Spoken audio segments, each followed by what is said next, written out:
So it's come to this, huh? We gon' forget the intro, forget all the nice things. I thought we were a family.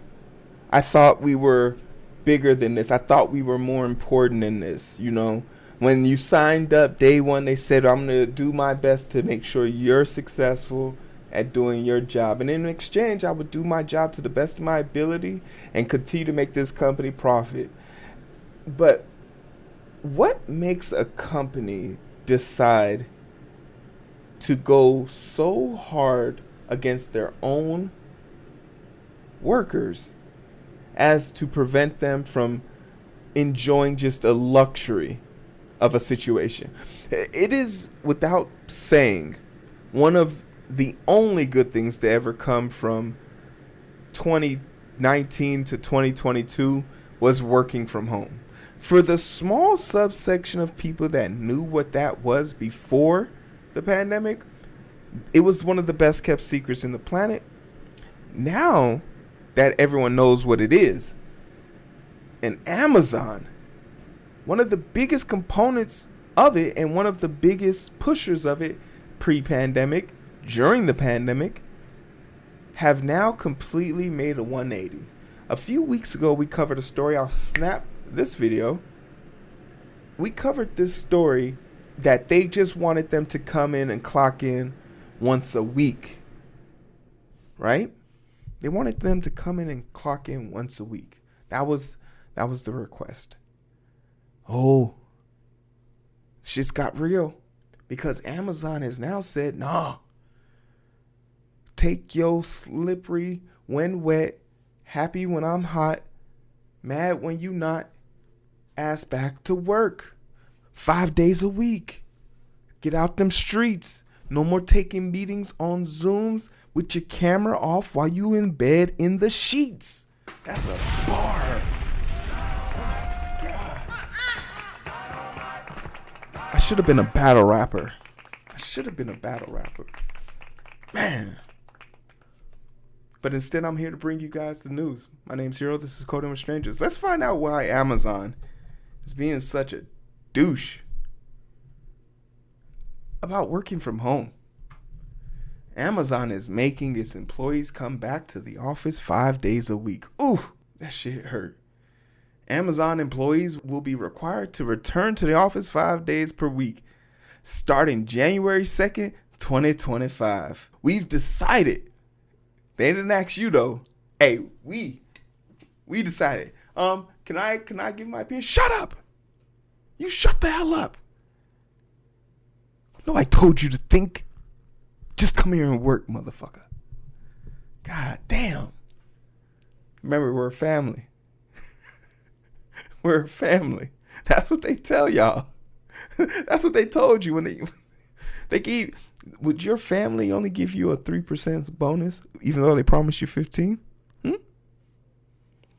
And if that's what your family's doing to you, I suggest you like, share, and subscribe. Join the strangers. I'll treat you better. And for a little bit of change, I might do something strange. Hey, yo.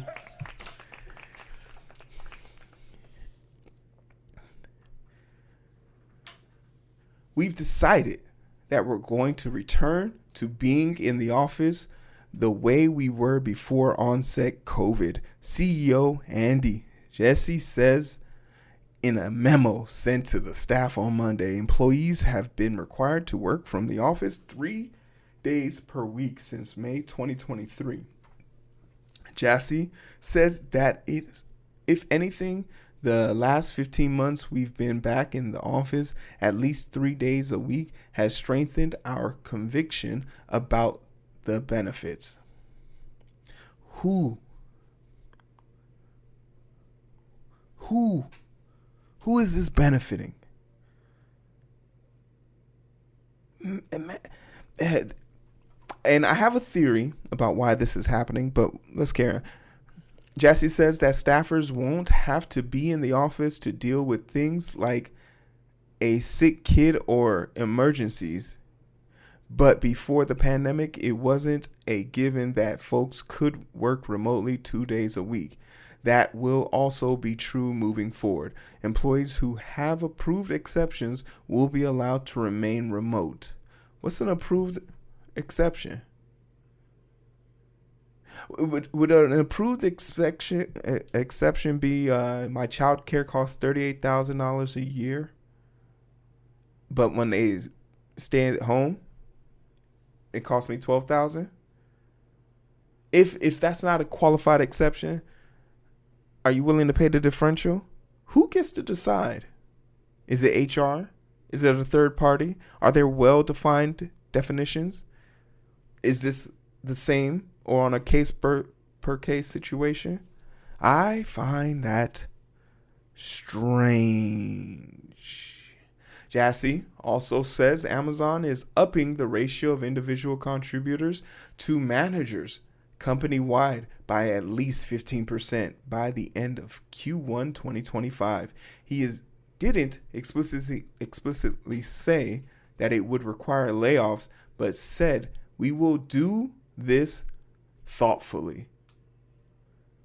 A major corporation doing something thoughtfully. It makes my ass itch just thinking about it. He added, having fewer managers will remove layers and flatten organizations more than they are today. Whew.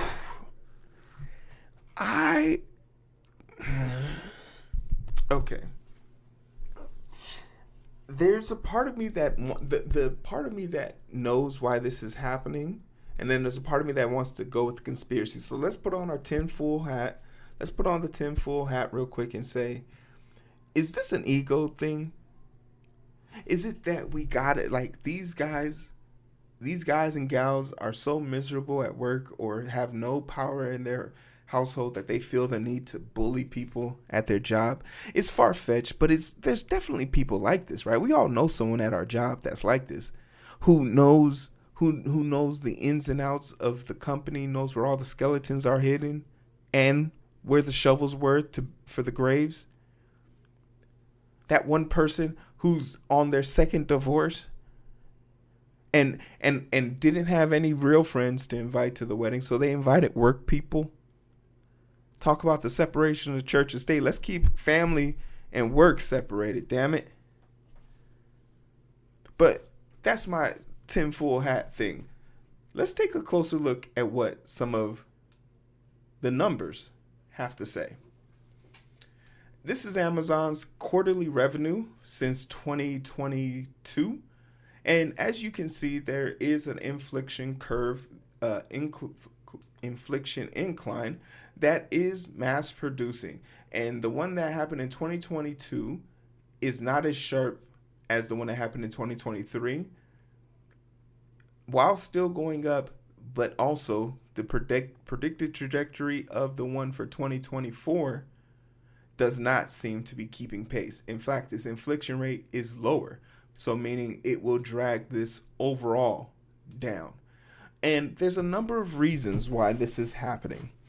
Amazon has had a host of issues as it comes to unionization and literally going through a massive forms of litigation. The FTC has literally had their hands on everybody from Apple to Microsoft to Amazon, Google.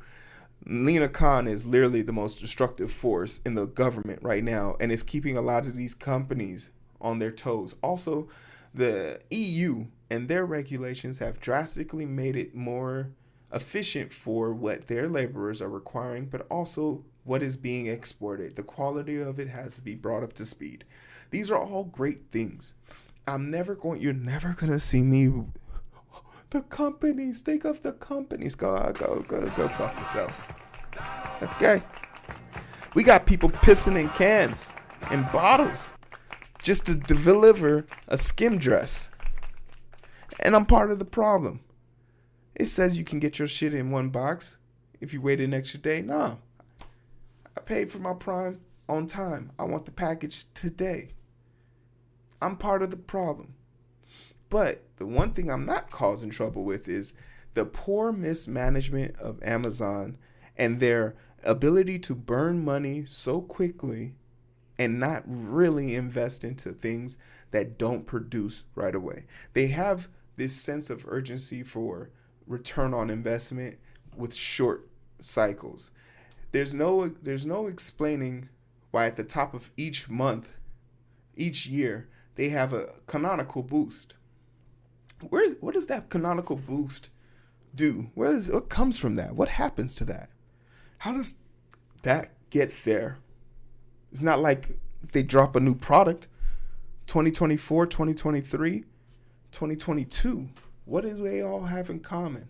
Amazon has found a way to create profit by simply laying people off, starting up divisions, divvying out the work to make sure that it's somewhat managed by other people. Because one thing workers have managed to do that is quietly being done, and I don't think workers even realize they're doing this, is to be overproductive. Workers are more productive. If we were to track, I'm pretty sure there's a graph or something for this, but if we were to track how much more productive people have become workers versus their salary cachet, the deviation of that correlation would be horrendous. But moreover, this is a substance of false revenue. By cutting people, they're creating profit, because that's one less person's insurance you have to start up. That's one less paycheck you have to put out the door. So on and so forth. Is it enough to congregate? Remember, we're only talking about the healthcare industry.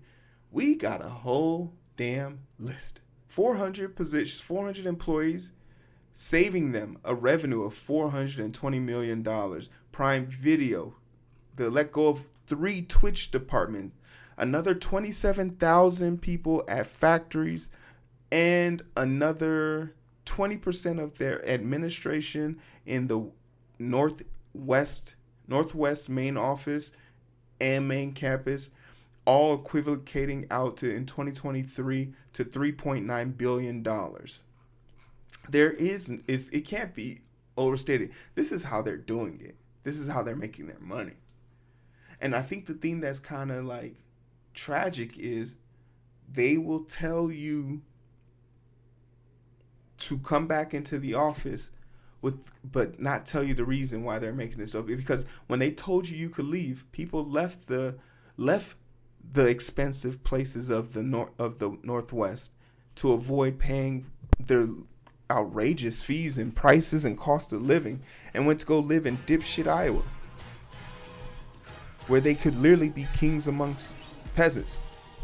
Everyone in Iowa is not a peasant, but I've been there, so I can say it. But this is how they do it, because when a company of this capacity has to lay off more than 100 people, they have to make an announcement. But the trick is they don't lay people off. They give people an ultimatum, and when you don't make the ultimatum, you get fired for insubordination. They're going to fire hundreds, maybe thousands of people in order to make sure they make their profit, because their delineation, as we saw, is significantly off. They're going to make rounds to fire a massive amount of people for insubordination, for not coming back into work. And that's what makes this title, that's what makes this story cringe and very deceptive, because this is how they do it. This is how they handle their family when it comes to making profits. We're gonna be thoughtful in our reconstruction, is the words they use.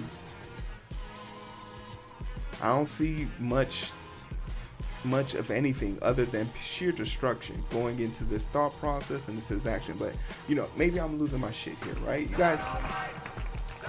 guys keep me balanced. Tell me what you think. Like, share, subscribe. Is Amazon wrong for taking this away from people? Let me know. I'm interested.